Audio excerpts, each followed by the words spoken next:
Good morning, everyone, and welcome to day 2 of UK Radon Awareness Week 2020. This is Rebecca Coates here, Chair of the UK Radon Association. If you joined us yesterday for our session, you would have heard a brief introduction to radon from me then. Today, we are focusing on radon in the workplace, and I'm pleased to be joined by Lynn Cooper, who's one of our board directors and a former chair. I will hand over to Lynn in just a minute, but a couple of practicalities for today, just to talk you around the software we are using. On the right-hand side of your screen, you should be able to see a chat box. If any of you would like to talk amongst yourselves, have any particular comments or discussion points, you can use the chat box for that. Say hello to us so we know that you're there and listening. If you've got a specific question that you would like Lynn to answer at the end of today's session, if you scroll down to under the main presentation screen where the slides are, you should be able to see a box that says questions. If you post your question in there, it will make sure that we see it at the end of the webinar so Lynn can answer it and make sure it doesn't get lost in any of the chat. So please pop your questions in the question box at the bottom, and we will answer those at the end. So I'm going to hand over to Lynn now, who's going to take you through today's webinar. Thank you, Lynn. Good morning, everyone. Welcome to this presentation on radon in the workplace.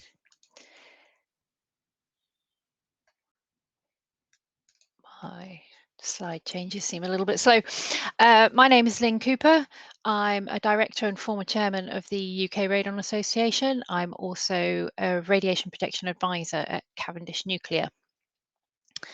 The UK Radon Association is a professional body representing professionals involved in radon testing, radon remediation, and radon protection across the UK. UKRA works to raise awareness of radon and provide easy to understand information on the subject, which you'll find on our website. My presentation covers the Ionising Radiations Regulations 2017 and how they relate to radon. There are two basic types of work to which these regulations apply. A practice, which is the most common type, and that's normal activities associated with the intentional use of radiation sources, such as nuclear power, industrial radiography. And this is the majority of my work as an RPA. But it also applies to work in an atmosphere containing radon, where the ventilation is insufficient to keep the concentration below specified levels. So that's that side of the regulations that we'll be talking about today. Radon is a naturally occurring radioactive gas, which if inhaled may pose a risk to health, and it should be considered to be indoor air pollution. Radon contributes the largest component of background radiation dose received by the UK population, and significant exposures are possible in workplaces.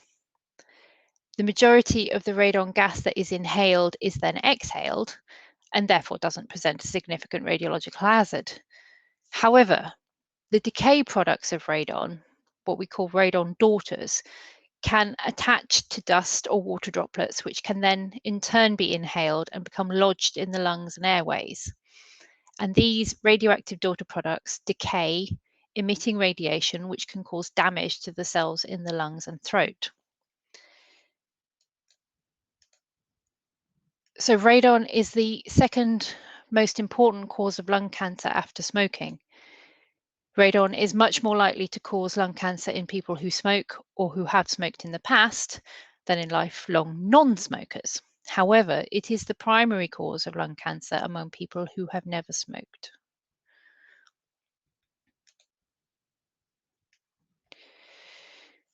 Radon is formed when uranium in the soil and rocks beneath us decays, and as a gas, it permeates through the ground into open air and is usually quickly diluted to low concentrations.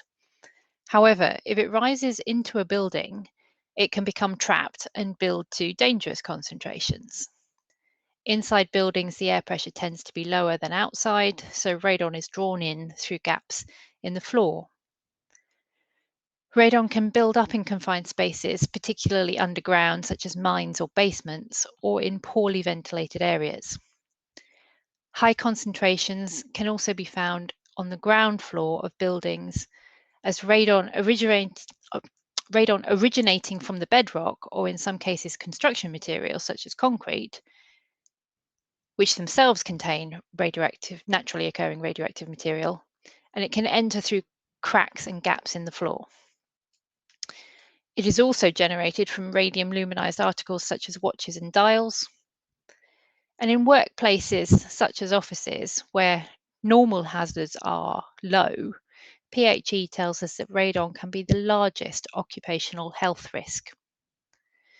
And testing is the only way to know if your building has elevated radon levels.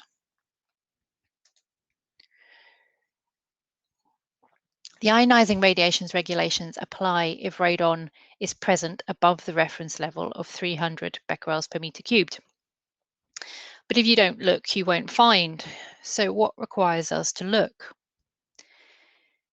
Employers are required, as far as reasonably practicable, to ensure the health and safety of employees and other people who have access to their work environment. And this includes a suitable and sufficient risk assessment and taking appropriate action where necessary. This also includes the requirement to protect the health and safety and welfare of employees who are home workers. And the HSE has been clear that there is no difference between people who work in an office and people who work at home. You still have that responsibility to ensure their safety, and there is no difference under the current pandemic. So as I said, the IRRs apply if radon is present above the reference level of 300 becquerels per meter cubed, and then the employer is required to take action to restrict the resulting exposures. So when to measure radon in the workplace? Above ground workplaces. For the clear majority of above ground workplaces, the risk assessment should include radon measurements in appropriate ground floor rooms where the building is located in a radon affected area. Measurements are not usually required in above ground workplaces located in the white areas of this PHE radon indicative atlas. These are areas considered by PHE to not be radon affected areas.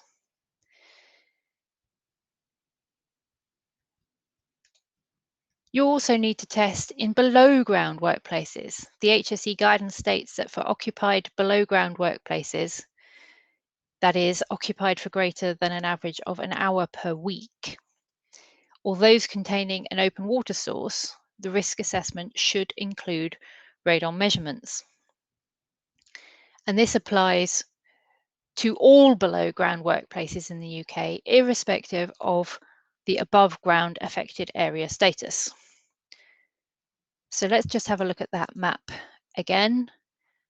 You monitor if your building is in an at-risk.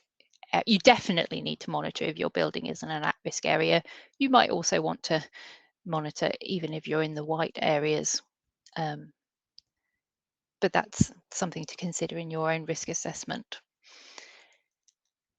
For below ground, you always have to monitor if you have an occupied below ground workplace, a room or an office, regardless of the location. So you can see in this map that I designed, effectively the whole country is that darkest brown colour for below ground workplaces.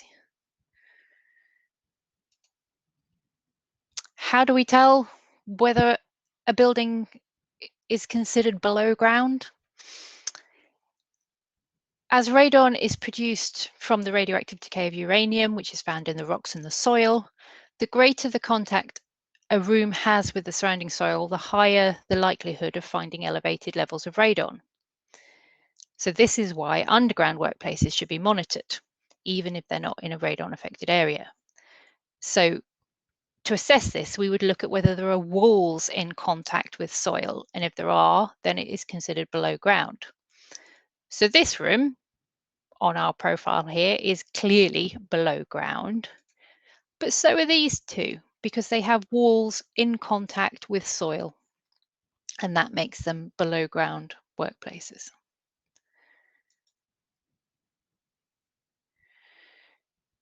In order to place detectors, there is some guidance provided here from PHE. You need to consider how large your office is or workplace is. If it's very open plan, there are different recommendations from if it's small individual offices. So I recommend studying this guidance from PHE to decide how many detectors you would need. For the placement of detectors, they should be installed somewhere where they represent your breathing height. So 1 to 2 meters off the ground. I mean, ideally hanging in the middle of the room, but you don't want to walk into them. So do keep them out of harm's way.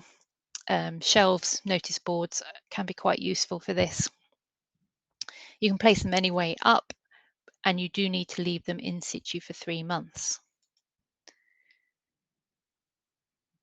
Don't leave them in the wrapper that they come in. Don't open the plastic casing. So you can see here on the right hand side, I've shown you a picture of one that has been opened up to satisfy your curiosity. Please don't do that. Don't remove the barcodes. They're really important to trace which result came from where. Don't use sticky pads or blue tack to hold them on. Don't move them. They need to be in the same place in the same room for the 3-month period. And don't place on TVs, radiators, hot pipes, windowsills in contact with water or in direct sunlight. So let's take a couple of looks at some good placements out of the way at head height on a shelf or a notice board. And please don't hide them in drawers, put them on radiators, or leave them in direct sunlight or in direct breezes that might come from the window.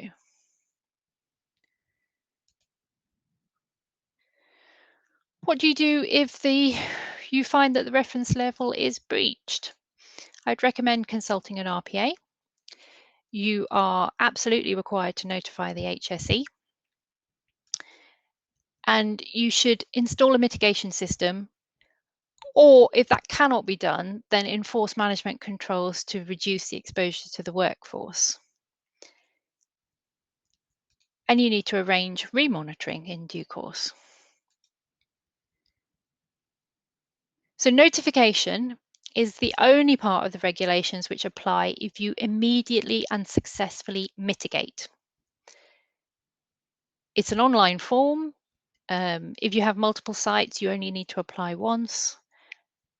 And once you've notified, you don't have to notify again if you find another building unless the radon levels are significantly higher than you reported the first time.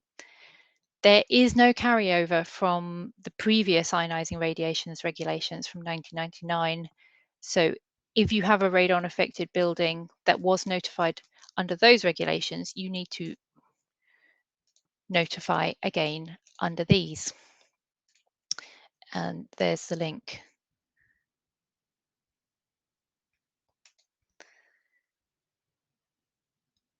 So I mentioned further monitoring. More monitoring will be required following the installation of a mitigation system to prove that it is working effectively. If you have to carry out any repair works to a mitigation system, then you need to check again. If you have significant changes to the layout of a building or to the use of a building, and then there will be a periodic reassessment, and you can get advice on that from an RPA.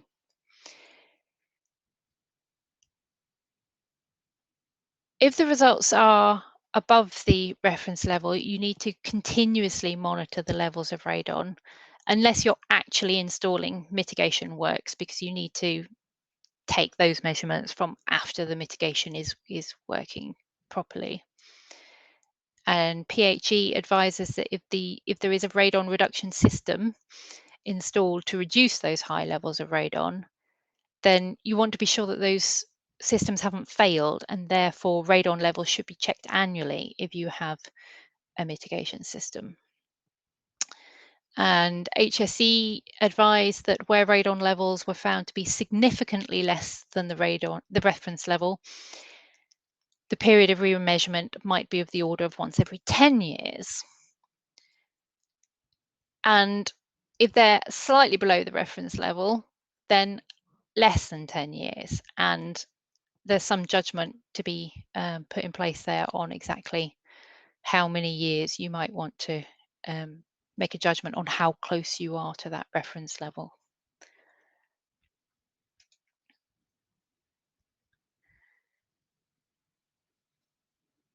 So what should you do if your building measures above the IRR reference level?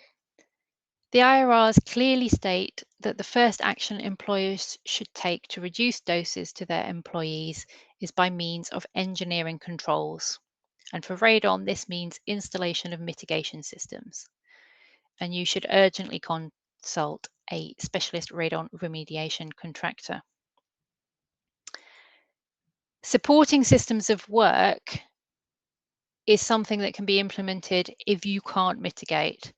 And this is where the full IRRs come into force, and an RPA is definitely required to advise on the requirements here to reduce exposures to employees. So ideally, mitigation is the way to go, reducing the level of radon to as low as reasonably practicable, and thereby minimizing the dose of any workers or persons entering the affected area.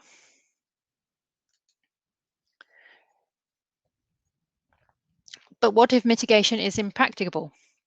There are some occasions where it's not possible to install effective ventilation.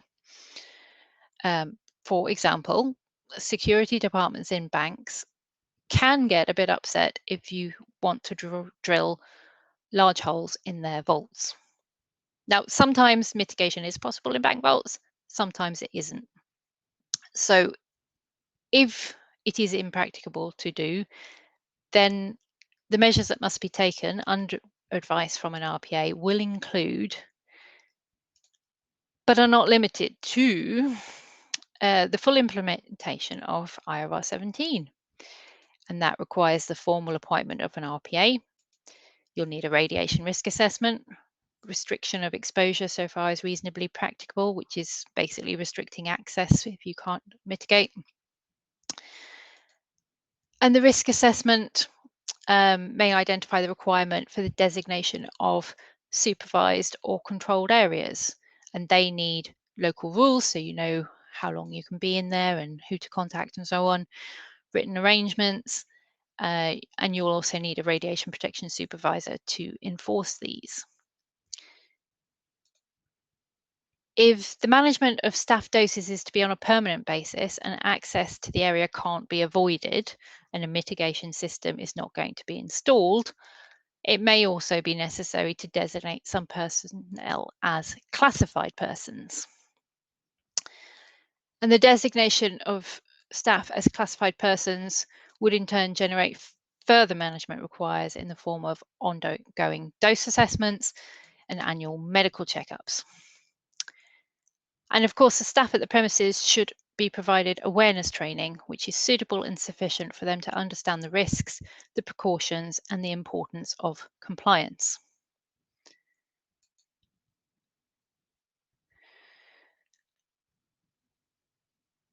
So managing radon risk. Assess the risk of being in a high radon area via the PHE map. Measure the radon levels in the premises at a higher risk. Notify the HSE if the radon measurement results are greater than 300 becquerels per meter cubed. And then you need to act on the high results by installing a mitigation system or implementing IRR 17 controls if necessary. Consulting or appointing an RPA, depending on what level you're at there, and notifying employees affected by the elevated radon measurements. You need to monitor any changes to the premises or its use and assess the need to remeasure, and ensure that any radon reduction or mitigation systems are appropriately maintained and are functioning as intended. And so you will need ongoing monitoring and assessment. And the HSE advised that in radon affected areas, employees could also be receiving significant exposure at home. So employers are strongly encouraged to recommend home testing to their employees who live in radon affected areas.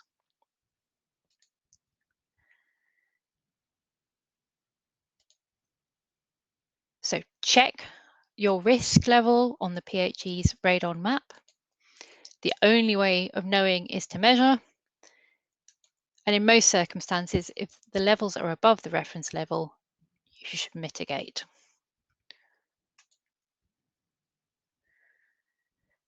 Further information and that map can be found on PHE's website. We also have a lot of helpful information on the UK Radon Association website there. More details of the seminars in this Radon Awareness Week are available at radonweek.co.uk.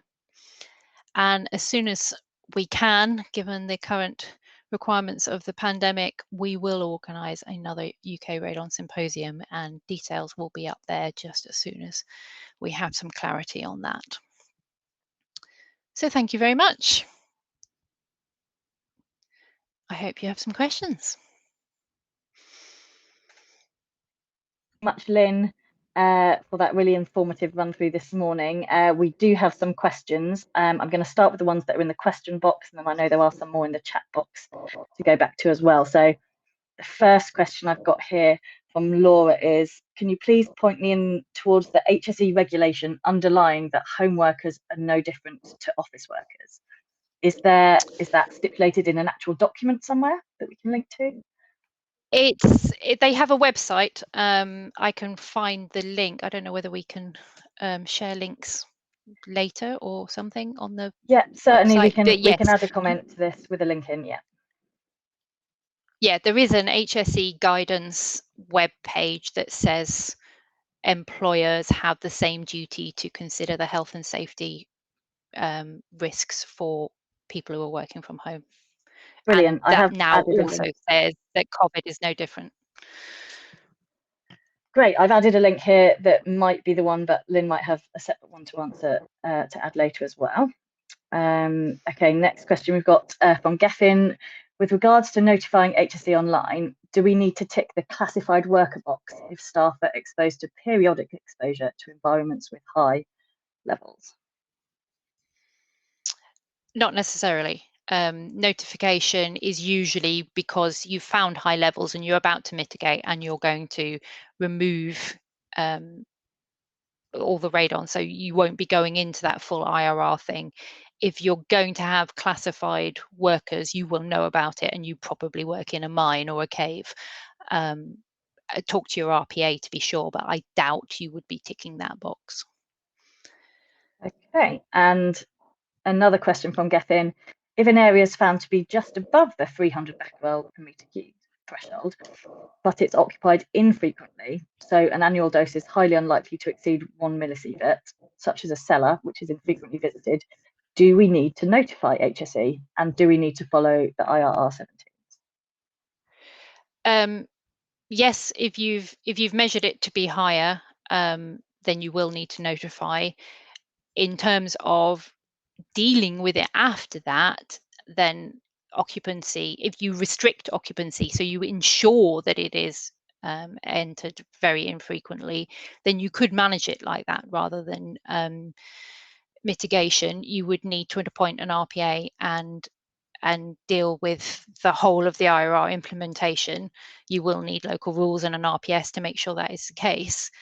But if your cellar is infrequently occupied, then you don't have to measure it in the first place. So that might be I mean, it's not ideal, but yes, it doesn't matter on the occupancy. If you've measured it and it's over the limit, you do have to notify the HSE and implement controls one way or the other. And the threshold for, just to add to that, the threshold for measuring is, I believe, 50 hours per year occupancy. If it exceeds that. Yeah, 1 hour a week or 50 on average of 50 per year. Okay. Next question from Mark. In your experience, is IRR 17 fully implemented where radon is more than 300 becquerels per meter cubed? E.g., is there designation of a controlled area, signage, local rules, and appointment of an RPS? In my experience, yes, I do it. Good. Good. But I think something that we both find is that many employers don't know that they need to test in the first place. So the compliance comes from not complying with the initial management of health and safety at work regs in doing the monitoring in the first place, rather than complying with Yes. IRR 17. Yep. Yes, I would agree with that. Okay.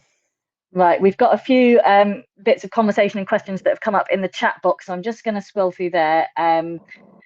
We've got Paula said, does this mean we need to measure the radon at all employees' homes if they work from home? Yes, based on the same requirements, if it's a ground floor room in a radon affected area, or if they have a basement office anywhere in the country, then yes, your employer should be including that in their risk assessment and monitoring for radon, yes. And then we've got a follow-up to that that says, if high levels were then found, would the employer be responsible for installing or funding the mitigation measures in the person's home working environment? That's a very interesting question, and I'm not 100% sure on the answer of that. They are responsible for ensuring you have a safe place to work. I think it is possible that they could request that you install the mitigation system in order that you can then continue working from home, or they could provide an office for you to go to, which is also suitably radon tested and so on. It could be potentially seen like driving from work, where you are required to have a car that is safe, maintained, has an MOT and insurance, but the employer doesn't pay for that. They just require you to have it. I suspect that is the way that employers will go, rather than paying for mitigation systems. But if you are working from home and living in there and you're there 23 hours a day, I think you would personally want to be installing mitigation systems, whether your employer will pay for it or not. Agreed. Another question here. If you have a radon affected building, then will it only need to be a controlled area or supervised area and your staff classified if they exceed the dose rate levels? Dose rate levels don't apply in this case. We are looking at the concentration of the radon. If they remain above 300, then yes, it will have to be at least a supervised area. That doesn't necessarily mean that your staff need to be classified. They would have to be spending quite a lot of time, and it must be impossible to either restrict that time or remove the radon for them to be getting into classified worker status. If you're worried about this, I would really recommend that you consult an RPA or someone at PHE like Tracy Gooding, who I see is the next question. She is. Well, Bob has asked, Lynn mentioned doing dose assessment for classified persons exposed to radon. Which approved dosimetry service providers are able to do this? Tracy has commented that PHE are able to do this. Do you know of anyone else, Lynn? Can we point people I'm afraid I'm not aware of anyone else. Okay. We've not got any other questions there, I don't think. We've got some more conversation points. Tracy saying some employers have part funded mitigation works or provided an interest-free loan. So, and certainly from my experience, some people, home workers, have managed to get a contribution to the radon mitigation work proportional to the amount of their house that is the workplace area and which is their dwelling. So it's certainly possible and worth asking an employer if they will contribute. That's really good to hear. I hope more people follow that. Yes, well, I think what we need to do is encouraging employers, making sure that they are testing people's homes if they're all working at home now in the future. That's the first thing to do. So unless we've got any more questions, then we'll call it a day for today. Thank you very much to Lynn for guiding us through this topic, really important one. Radon Awareness Week is continuing throughout the week. We're having a break tomorrow from webinars, but we're back again on Thursday with a session on radon in house purchases and sales, and then we've got one on Friday on radon protection for new builds. Registration details are still live at radonweek.co.uk, so please do join us for those if that's of interest to you. Keep sharing on LinkedIn, social media, share this information with your colleagues who may not know as much about radon, and have a great day, everyone. Thank you very much. And just to add, James has asked whether we can get a copy of this presentation. It will be available on Radon Week. Yes. And for replay, and then available afterwards. Sorry, Rebecca. Yes, so there will ultimately be a copy of this uploaded to radonweek.co.uk, probably not until the end of the week. However, anyone who's registered for today, you will get a link to watch a replay later on. It's usually about 2 hours later, you'll get a link to watch a replay, and that is live for 5 days. So yes, you will be able to see it and download it, I believe, from that link. Okay, thank you very much, everyone, and we'll see you later in the week. Bye. Thanks, everyone.